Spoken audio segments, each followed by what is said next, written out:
नमस्कार विद्यार्थी मित्र मैत्रिणींनो, केसागर पब्लिकेशनच्या केसागर करिअर अकॅडमी या यूट्यूब चॅनलवरती तुमचं पुन्हा एकदा स्वागत आहे. पुरवठा निरीक्षक पदाची ॲडव्हर्टाइज येऊन जवळजवळ 2 ते 3 आठवडे झालेले आहेत.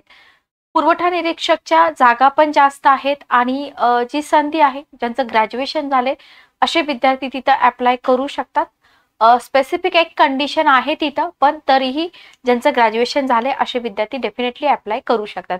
आता राहतो प्रश्न, जो आयोगाने सिलेबस दिलेला आहे पुरवठा निरीक्षकचा, तर त्या सिलेबसनुसार तुम्हाला बुक्स अवेलेबल झाले पाहिजेत आणि बुक्स असे हवेत की 100% तुम्हाला तिथून डायरेक्शन मिळाली पाहिजे, सगळा सिलेबस तुमचा कव्हर झाला पाहिजे. तर याच्या आधीही आपल्या पब्लिकेशनची पुरवठा निरीक्षकची पुस्तकं होती आणि आताही नवीन एडिशन आलेले आहेत. बघूया आपण कोणती पुस्तकं आहेत. तर ऑफिशियल वेबसाईटवरती जेव्हा तुम्ही जाल तेव्हा अदर एक्झाम मध्ये तुम्ही जावा. अदर एक्झाम मध्ये करंट एक्झाम मध्ये तुम्ही गेल्यानंतर इथं तुम्हाला अन्न नागरी पुरवठा व ग्राहक संरक्षण विभाग गट क सरळ सेवा भरती हे पुस्तक आहे ना. या पुस्तकाचं वैशिष्ट्य काय माहिती, याच्यामध्ये तुम्हाला 43 प्रॅक्टिस क्वेश्चन पेपर मिळतात. प्रॅक्टिस क्वेश्चन पेपर मिळणं फार डिफिकल्ट असतं, कारण का तिथं तुम्हाला जो पॅटर्न आहे ना की तुमच्या एक्झाम मध्ये कोणत्या कंटेंट वरती किती क्वेश्चन विचारतात हे आपल्याला माहित नसतं. फॉर एक्झाम्पल सामान्य ज्ञान आहे बरोबर, तर त्याच्यामध्ये इंडियन पॉलिटीचे क्वेश्चन विचारतात का, मराठी व्याकरण असेल, इंग्रजी असेल, बुद्धिमत्ता चाचणी असेल, तर त्या पद्धतीचे क्वेश्चन सेट जे आहेत ना ते तुमचे सॉल्व्ह करून झाले पाहिजेत. त्याच्यासाठी बेस्ट बुक तुम्हाला इथे मिळत आहे. 43 सराव प्रश्नपत्रिका पुस्तक तुम्हाला अमेझॉन फ्लिपकार्ट वरती पण मिळून जाईल. याच्या व्यतिरिक्त अजून एक पुस्तक आहे जे तुम्हाला उच्चतर लिपिक, एकच मिनिट थांबा, पुरवठा निरीक्षक उच्चतर लिपिक भरती परीक्षा हेही पुस्तक बेस्ट आहे. याच्यामध्ये मात्र तुम्हाला मराठी भाषा, इंग्रजी भाषा, सामान्य ज्ञान, बुद्धिमापन चाचणी, अंकगणित आहे आणि सगळे तक्ते मुद्दे वगैरे तुम्हाला सगळे दिलेले आहेत. प्लस तुम्हाला इथं 2500+ वस्तुनिष्ठ प्रश्न पण मिळत आहेत, ज्याच्यामधून तुमची तयारी बेस्ट होऊन जाईल. आणि याच पुस्तकातून आज आपण आपल्या महाराष्ट्राबद्दलची इन्फॉर्मेशन कव्हर करतोय. तर हे पुस्तक, याची इंडेक्स मी तुम्हाला दाखवते. या पुस्तकामध्ये तुम्हाला कोणता पार्ट कव्हर केलेला आहे, हे आहे पुस्तक अन्न नागरी पुरवठा व ग्राहक संरक्षण विभाग गट क संवर्ग सरळ सेवा. इथं बघा पुस्तकाची इंडेक्स जर आपण बघितली तर तुमच्या लक्षात येऊन जाईल. याच्यामध्ये तुम्हाला TCS आणि IBPS या संस्थांकडून काय दिलेलं आहे बघा पुस्तकामध्ये. आधी हे समजून घ्या, हे समजून घेणं फार महत्वाचं आहे, कारण या परीक्षा ज्या पद्धतीने कंडक्ट होत आहे ती पद्धत आपल्याला माहित पाहिजे. बघा TCS आणि IBPS या संस्थांकडून स्पर्धा परीक्षा घेण्यात येऊन त्या आधारे काय केले जाते, राज्य शासनाकडून विविध विभागातील कर्मचाऱ्यांची पदं भरली जात आहेत. ठीक आहे, ओके. आता इथं अन्न नागरी पुरवठा ग्राहक संरक्षण विभागाकडून जी पुरवठा निरीक्षक उच्चतर लिपिक ही पदं भरण्यासाठी IBPS या संस्थेच्या माध्यमातून ऑनलाईन पद्धतीने स्पर्धा परीक्षा घेतल्या जाणार. म्हणजे सगळ्यात महत्वाचं, तुमची परीक्षा कशी आहे, ऑनलाईन पद्धतीने आहे. इथं मराठी भाषेसाठी 25 प्रश्न, इंग्रजी भाषा 25 प्रश्न, सामान्य ज्ञान 25 प्रश्न, बुद्धिमापन चाचणी अंकगणित 25 प्रश्न. एकूण तुम्हाला 100 प्रश्न 200 गुणांसाठी, म्हणजे एक क्वेश्चन तुम्हाला 2 मार्कासाठी आहे. ठीक आहे, ओके. मग हा जो अभ्यासक्रम आहे ना, तर या अभ्यासक्रमाचा विचार करूनच हे पुस्तक बनवलेलं आहे. आता इथं तुम्हाला माहिती आहे जागा भरपूर आहेत, अप्लाय करणारे पण भरपूर असतात, मग मेरिट वाढतं. अशा सगळ्या गोष्टींमुळे आपल्याला काय करायचं आहे, आपल्याला क्वालिटी बुक्स यूज करायचे आहे, जेणेकरून आपला रिझल्ट येण्यास इथं मदत झाली पाहिजे. ठीक आहे, ओके. चला इंडेक्स आपण बघूया. इथं जर तुम्ही बघितलं तर पुस्तकामध्ये तुम्हाला विभाग पहिला दिसतोय, मी झूम करून दाखवते.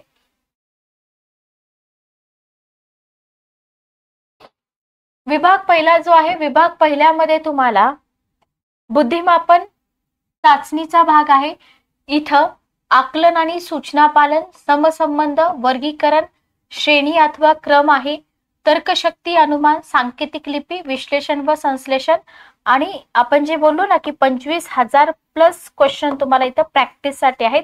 तर या विभागामध्ये तुम्ही जेवढं शिकलात त्याच्यावरती तुम्हाला इथं प्रॅक्टिस क्वेश्चन पण मिळून जातील. ठीक आहे, हा आहे आपला पहिला विभाग. त्याच्यानंतर दुसरा विभाग आपण बघूया. दुसरा विभाग आहे अंकगणिताचा. अंकगणितामध्ये तुम्हाला नंबर सिस्टीम म्हणजे संख्या, बेरीज वजाबाकी, गुणाकार भागाकार, बेसिक, लसावी मसावी, वर्ग वर्गमूळ, घनमूळ, अपूर्णांक, दशांश अपूर्णांक, घातांक, पदावली या सगळ्यावरती क्वेश्चन असतात. तुम्ही प्रिव्हियस इयर क्वेश्चन पेपर बघून घ्या. शेकडेवारी, गुणोत्तर व प्रमाण, सरासरी आहे, शेअर दलाली आहे, विविध परिमाणे आहेत, नफा तोटा आहे. तर हे सगळं तुम्हाला थेरी पण मिळेल पुस्तकामध्ये. काळ, काम, वेग याच्यावरची गणित जवळजवळ सगळ्याच स्पर्धा परीक्षांमध्ये विचारतात, किंवा बैजिक राशींची किंमत आहे.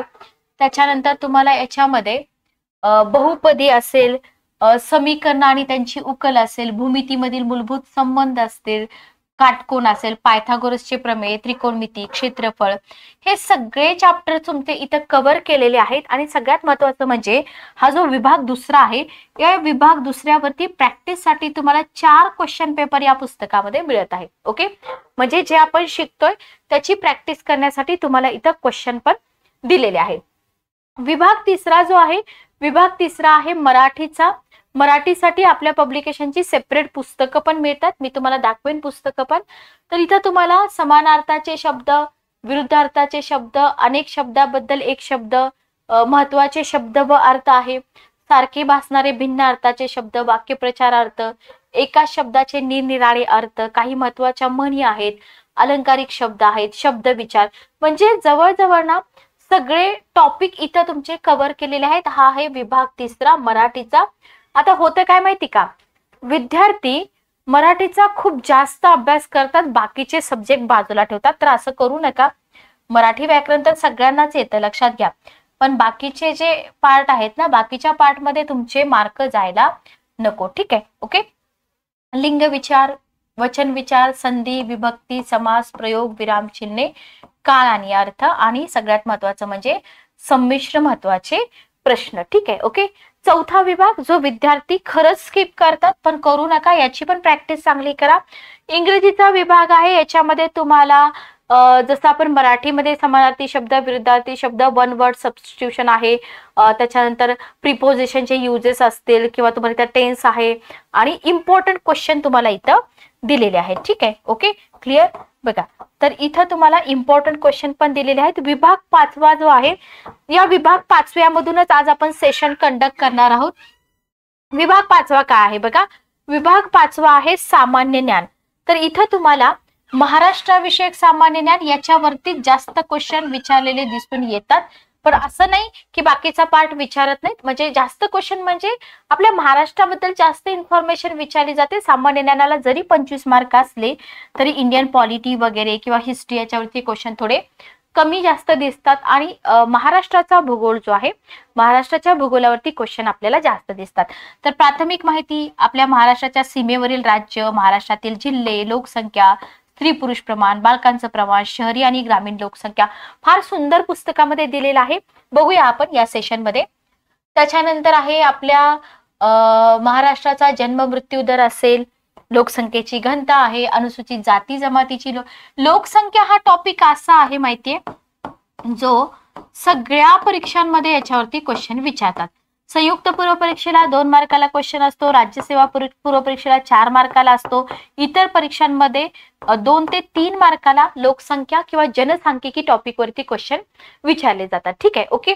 साक्षरता 2011, राज्यातून जाणारे राष्ट्रीय महामार्ग, लोहमार्ग, प्रमुख विमानतळ, नद्या असतील, प्रमुख नद्या, उगमस्थान, जोड्या लावा, काठावरची प्रमुख स्थळं असतील, प्रमुख धरणे, त्यांच्या उपनद्या, त्याच्यात कृषी उत्पन्न उत्पादक प्रदेश तुम्हाला विचारतील. राज्यामध्ये फळांचं उत्पादन असेल, फॉर एक्झाम्पल संत्र्यासाठी नागपूर प्रसिद्ध आहे, घोलवडचे चिक्कू प्रसिद्ध आहे, तशा प्रकारे. ठीक आहे, ओके. कृषी उत्पन्न आणि प्रमुख जाती, राज्यातील ऊर्जा प्रकल्प, प्रमुख उद्योगधंदे संबंधित स्थळे, राज्यातील लघु उद्योग, औद्योगिक विकासाशी संबंधित संस्था, खनिजे आणि प्रमुख उत्पादक जिल्हे, थंड हवेची ठिकाणे, बरंच सगळं कंटेंट आहे जे आपल्या महाराष्ट्राशी रिलेटेड आहे. म्हणजे महाराष्ट्रातील ही सगळी जी इन्फॉर्मेशन आहे, अभयारण्य, राष्ट्रीय उद्याने, शिखरे असतील, प्रमुख घाट असेल, विद्यापीठ असतील, तर हे सगळं आपण बघतो. क्वेश्चन पेपर मध्ये क्वेश्चन आलेले बघतो, पण ही सगळी इन्फॉर्मेशन एकाच बुक मध्ये एकाच ठिकाणी तुम्हाला मिळाली पाहिजे, जेणेकरून तुमचा टाइम जो आहे ना, तो टाइम तिथं जाणार नाही. ठीक आहे, ओके. चला नेक्स्ट आपण पुढे बघूया. बघा याच्यानंतर पुढे आहे महाराष्ट्र योजना विकास व कल्याण. हा पार्ट खूप कमी पुस्तकामध्ये मिळतो, लक्षात घ्या.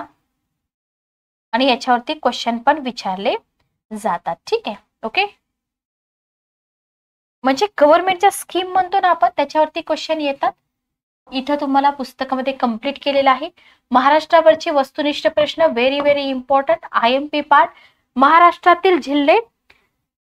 आता इथं बघा याच्यासाठी तुम्ही सेपरेट बुक पण वापरू शकता बरं का. खतीब सरांचं एक पुस्तक आहे तेही तुम्ही वापरू शकता. सगळ्या जिल्ह्यांबद्दलची इन्फॉर्मेशन तुम्हाला इथं मिळून जाईल. त्याच्यानंतर तुम्हाला भारताचा भूगोल जो आहे ना तो सुद्धा पुस्तकामध्ये कव्हर केलेला आहे. जसं दृष्टिक्षेपात महाराष्ट्र आपण बघतो तसं दृष्टिक्षेपात भारत पण इथं कव्हर केलेला आहे.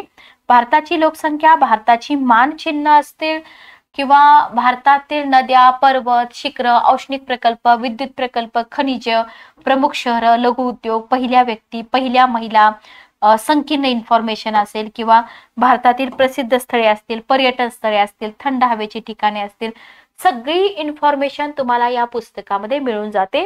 म्हणजे फक्त महाराष्ट्राचा भूगोलच नाही तर भारताच्या भूगोलाची इन्फॉर्मेशन सुद्धा आपल्याला इथं मिळते. ठीक आहे, ओके. हिस्ट्रीवरती क्वेश्चन विचारले जातात. जर प्रिव्हियस इयर क्वेश्चन पेपर तुम्ही बघितले असतील तर तुम्हाला माहित असेल की इतिहासाचे क्वेश्चन विचारले जातात. जास्तीत जास्त क्वेश्चन समाज सुधारकांवरती असतात आणि तरी सुद्धा इथं आपल्याला मॉडर्न इंडियन हिस्ट्रीचे काही प्रश्न दिलेले आहेत.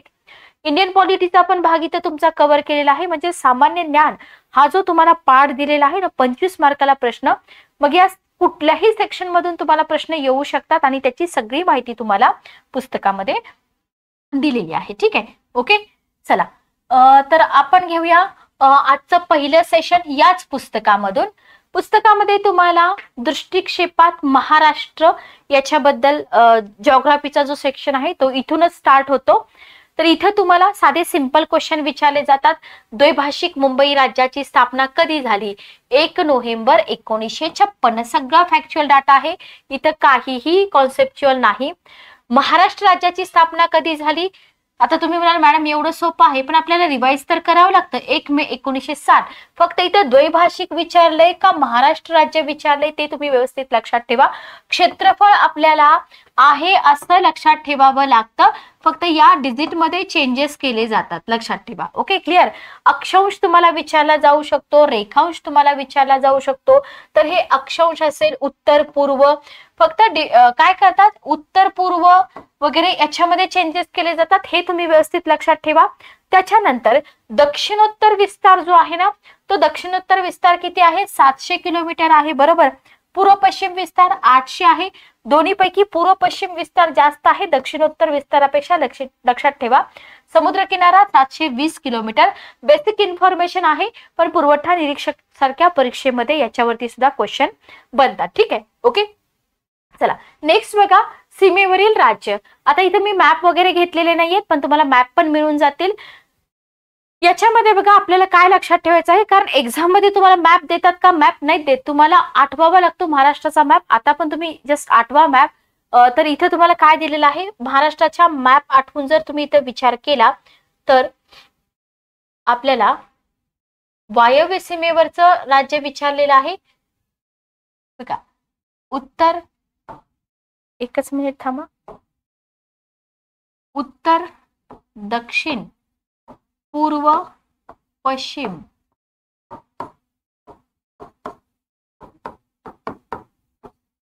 आग्नेय. ठीक आहे, ओके. चला तर आपल्याला वायव्य दिशेला जे राज्य आहे ना ते राज्य इथं दिलेलं आहे. पहिल्यांदा तर वायव्येला आहे गुजरात राज्य, दादरा नगर हवेली, दमन दीव संघराज्य प्रदेश. म्हणजे तुम्हाला वायव्येला लागून असलेला राज्य पण विचारू शकतात, संघराज्य प्रदेश पण विचारू शकतात. उत्तरेला आहे मध्य प्रदेश, पूर्वेला आणि काहीशा ईशान्येला मध्य प्रदेश, छत्तीसगड, दक्षिणेला गोवा आणि कर्नाटक, आग्नेयेला म्हणजे या दिशेला आहे तेलंगणा. ठीक आहे, ओके. सिंपल आहे. जोड्या लावामध्ये पण विचारू शकतात किंवा फिल इन द ब्लँक्स मध्ये पण विचारू शकतात. वायव्येला गुजरात, जर संघराज्य प्रदेश विचारला तर दादरा नगर हवेली, उत्तरेला मध्य प्रदेश. त्याच्यानंतर तुम्हाला उत्तर आणि काहीशी ईशान्य दिशा विचारली तर इथे तुम्हाला छत्तीसगडचा पण ऑप्शन असू शकतो. दक्षिणेला गोवा कर्नाटक आणि आग्नेयेला तेलंगणा. ठीक आहे, ओके. नांदेड, लातूर, उस्मानाबाद, सोलापूर, सांगली, कोल्हापूर, सिंधुदुर्ग 7 जिल्ह्यांच्या सीमा कर्नाटक राज्यांशी संलग्न आहेत. लक्षात ठेवा, तुम्हाला कर्नाटक राज्याशी संलग्न असलेल्या जिल्ह्यांच्या सीमा विचारल्या जाऊ शकतात, किंवा गोवा राज्याशी किती राज्याच्या सीमा लागून आहेत, तर सिंधुदुर्ग जिल्ह्याची फक्त आहे, बरोबर. त्याच्यानंतर गोंदिया, भंडारा, नागपूर, अमरावती, जळगाव, बुलढाणा, धुळे, नंदुरबार 8 जिल्ह्यांच्या सीमा मध्य प्रदेश राज्याशी सामायिक आहे. किंवा असाही क्वेश्चन येऊ शकतो की सर्वात जास्त जिल्ह्यांची सीमा कोणत्या राज्याला लागून आहे, मग तिथे तुम्हाला कर्नाटक ऑप्शन असू शकतो किंवा मध्य प्रदेश पण असू शकतो. तर इथे तुम्हाला 8 जिल्ह्यांच्या ज्या सीमा आहेत त्या मध्य प्रदेशशी सामायिक आहेत. गडचिरोली, गोंदिया या जिल्ह्यांच्या सीमा छत्तीसगड राज्याला जाऊन मिळालेल्या आहेत, म्हणजे 2 जिल्ह्यांच्या. गडचिरोली, चंद्रपूर, यवतमाळ, नांदेड 4 जिल्ह्यांच्या सीमा तेलंगणा राज्याला भिडलेल्या आहेत. म्हणजे इथं तुम्ही म्हणू शकता की सर्वात जास्त जिल्ह्यांच्या सीमा एमपी ला लागून आहेत, बरोबर. त्याच्यानंतर बघा, धुळे, नंदुरबार, नाशिक आणि पालघर 4 जिल्ह्यांच्या सीमा गुजरात राज्याशी संलग्न आहेत. म्हणजे इथं मध्य प्रदेशशी जास्त आहेत. त्याच्यानंतर जर बघितलं तुम्ही 8 जिल्ह्यांच्या सीमा आहेत मध्य प्रदेश सोबत. लक्षात आलं. आणि त्याच्या आधी आपण बघितलं होतं 7 जिल्ह्यांच्या सीमा कर्नाटकशी लागून आहेत. Okay, clear. तर हे तुम्हाला थोडंसं कंपॅरिझन करून विचारलं जाऊ शकतं. काही इन्फॉर्मेशन तुम्हाला हायलाइट करून दिलेली आहे. 1 मे 1960 रोजी राज्यामध्ये 4 रेव्हेन्यू विभाग, 26 जिल्हे आणि 229 तालुके होते. इतकं तर डीप मध्ये विचारणार नाहीत, पण पुस्तकामध्ये तुम्हाला ऍडव्हान्स कंटेंट सुद्धा दिलेला आहे. ठीक आहे, ओके. पुढचा पार्ट आपण कव्हर करूया. पुढे काय दिलेलं आहे बघा. राजधानी आणि प्रशासकीय विभाग तुम्हाला दिलेले आहेत. राजधानी तुम्हाला विचारणार नाहीत, उपराजधानी पण विचारत नाहीत. प्रशासकीय विभाग 6 आहेत. कोकण, नाशिक, औरंगाबाद, पुणे, अमरावती आणि नागपूर. प्रशासकीय विभागाबद्दल इन्फॉर्मेशन विचारली जाऊ शकते, पुढे आपण कव्हर करूया. तर 6 आहेत हे इथं लक्षात ठेवा. महाराष्ट्रातील जिल्हे बघा, इथं तुम्हाला थोडंसं प्रशासकीय विभागासाठी एक्स्ट्रा इन्फॉर्मेशन दिली, ते मी कव्हर करते नंतर. महाराष्ट्रातील जिल्ह्यांबद्दल जर इन्फॉर्मेशन आपण बघितली तर भरपूर इन्फॉर्मेशन आहे. मी जसं तुम्हाला बोलले होते की सेपरेट बुक पण तुम्ही वापरू शकता.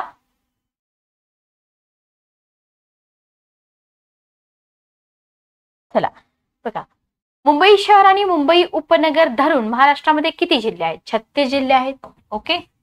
1980 पूर्वी राज्यातील जिल्ह्यांची संख्या किती होती? 26 होती. सगळं फॅक्च्युअल आहे.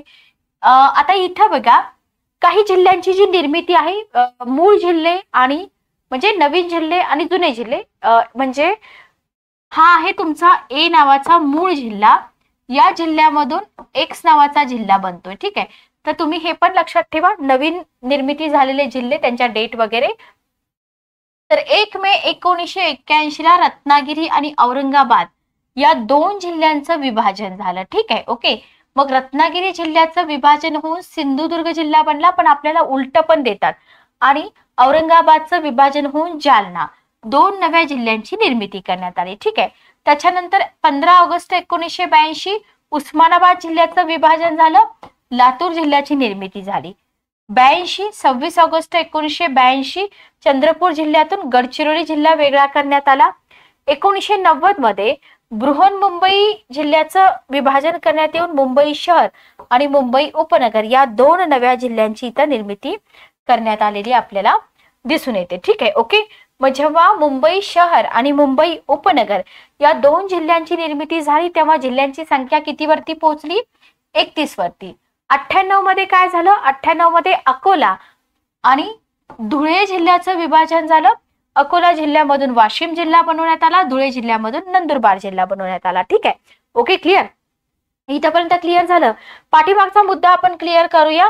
प्रशासकीय विभाग बघा, इतर प्रकाशनांच्या काही पुस्तकांमध्ये महाराष्ट्राचे प्रशासकीय विभाग 7 नमूद केले. किती? 7. ठीक आहे.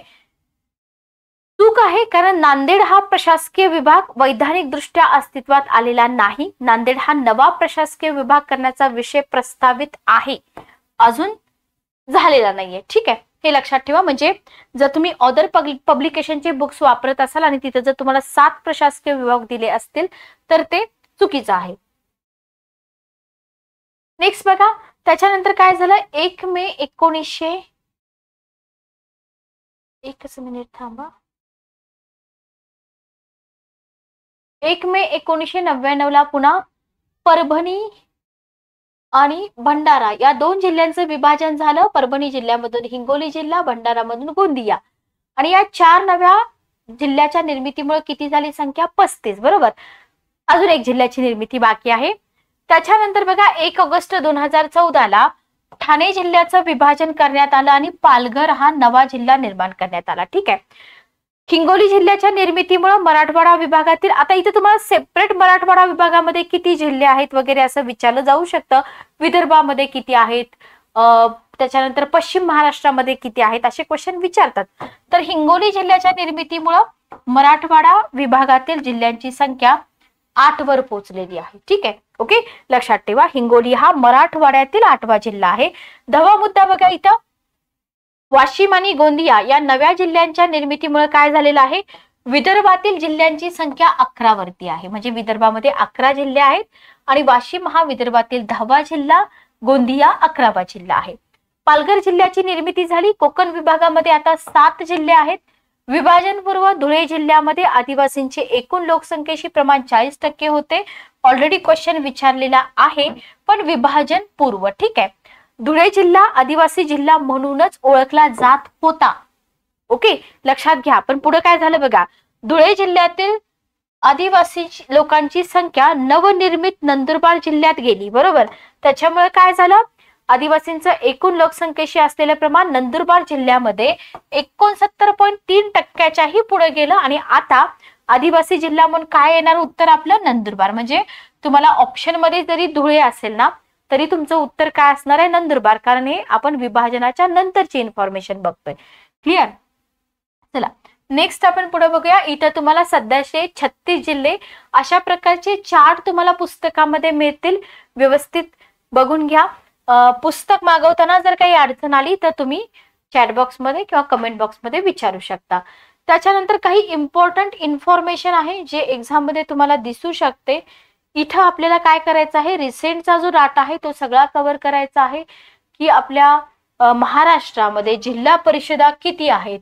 34 आहेत. मग जिल्हे 36 आणि जिल्हा परिषदा 34च कशा? तर मुंबई शहर, मुंबई उपनगर इथे जिल्हा परिषदा नाहीत. एकूण महसुली खेडी 43,665, ग्रामपंचायती 27,832, तालुके आहेत 355 प्लस, पंचायत समित्या 351, महानगरपालिका 27. हे सगळं आपल्याला व्यवस्थित लक्षात ठेवायचं आहे. आणि सगळ्यात महत्वाचं म्हणजे या ज्या 27 महानगरपालिका आहेत ना यांची स्थापना दिनांकानुसार क्रम लावा वगैरे तुम्हाला क्वेश्चन येतात. ओके, तर इथं तुम्हाला दिलेलं आहे बघा. बृहन्मुंबई 1888, नवी मुंबई 1 जानेवारी 1992, पुणे 15 फेब्रुवारी 1950, औरंगाबाद 82, नाशिक 82, नागपूर 51, कोल्हापूर 72, त्याच्यानंतर सोलापूर 64, अमरावती 1983. अशा प्रकारे आपल्याला काय करायचं आहे, यांचा जो क्रम आहे ना तो क्रम लक्षात ठेवायचा. किंवा तुम्ही ज्या जिल्ह्यातून बिलॉंग करता ना त्यातल्या त्यात तुम्ही ज्या जिल्ह्यामधून आहात ना त्या जिल्ह्याची तरी इन्फॉर्मेशन तुमच्याकडे सगळी असली पाहिजे. ठीक आहे. ओके, तर या सगळ्या डेट बघून घ्या आणि डेट वाईज तुम्ही सिक्वेन्स लावा. पुस्तकामध्ये हे सगळे चार्ट तुम्हाला मिळून जातील. चला, तर इथे 27 महानगरपालिकांची तुम्हाला डेट दिलेली आहे. त्याच्यानंतर तुम्हाला कटक मंडळ पण दिलेली आहेत, 7 आहेत. नगरपंचायती किती आहेत बघा, नगरपंचायती 128, नगर परिषदा 241. महाराष्ट्राची आर्थिक पाहणी 2021 नुसार नगरपालिकांची संख्या 241 होती.